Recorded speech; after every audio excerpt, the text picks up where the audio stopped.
This is an overview of the ShockLog software.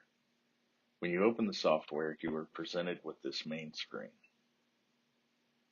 The main part of the screen contains several tabs that contain information about your download sets. You have a Home tab, Report, Settings, Slots, Slot Alarms, Slot Summaries, and Events. The left-hand Explorer window contains download sets from your ShockLogs. Each time you download data from your ShockLog, it creates a date and a timestamp. If you click on one of these, it will populate the main screen with that data.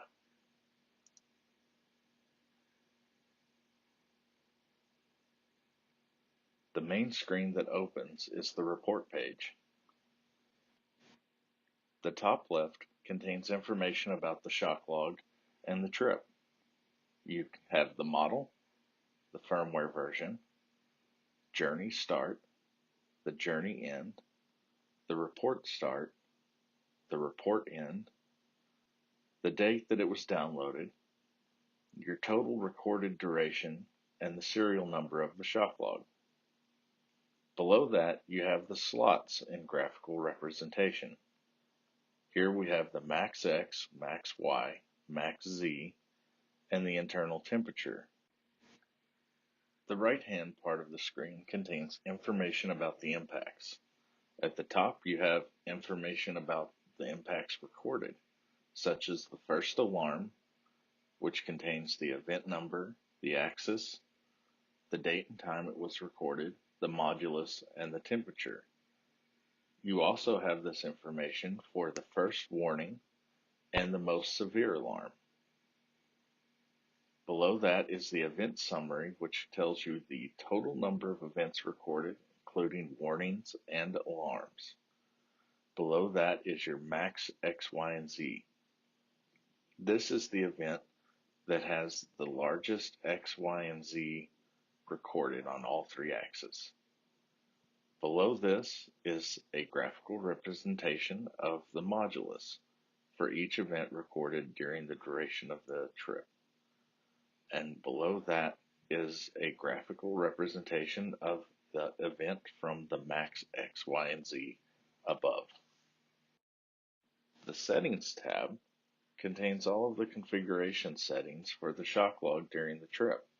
This includes the accelerometer settings, the event recording settings, the slot settings, summary settings, and if you had any factory options or accessories, these would be listed at the bottom. If you go to the Slots tab, this contains all of the data in graphical form that you set up the ShockLog to record in its slot memory. Here we have the max X, max Y, the max Z, and the internal temperature. On the right, you have information for what the graph type is, the value at the cursor, the time and date at the cursor, the maximum recorded in view, and the minimum in view. You can zoom in on the slots by clicking your mouse and dragging to highlight a section. You can continue to zoom in until you get a better view of the slot data. If you go to the Slot Alarms tab, you will find information for any of the slot alarms that you may have set up in the ShockLog. Slot alarms are usually related to the environmental alarms such as temperature, humidity, pressure, and dew point, or the tilt and roll. You can also set up the alarms for recording vibration.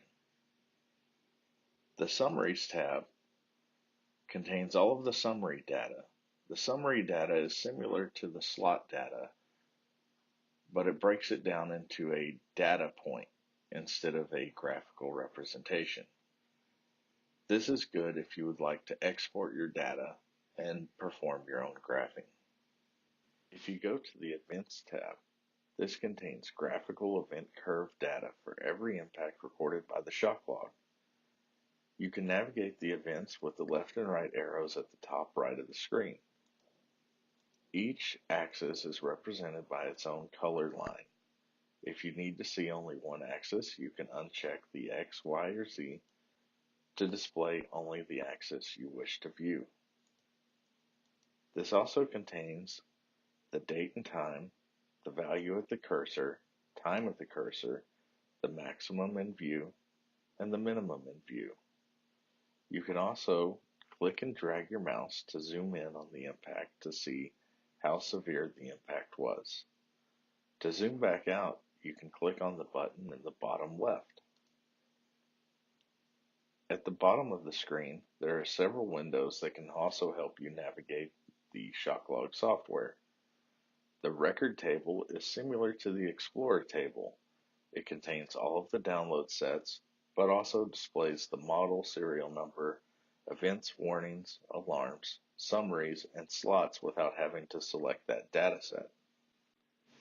The event table contains all of the events recorded in the selected download set. This contains the duration, range, rate, temperature, max X, max Y, max Z, and modulus for all of the impacts. You can scroll through these and double-click on any event to pull it up into the main screen above. The communications window will be grayed out until you connect to ShockLog with a USB cable. This will display all the information about the ShockLog and allow you to send setups, look at the security log, read setups, download, set the date and time, or start or stop the ShockLog.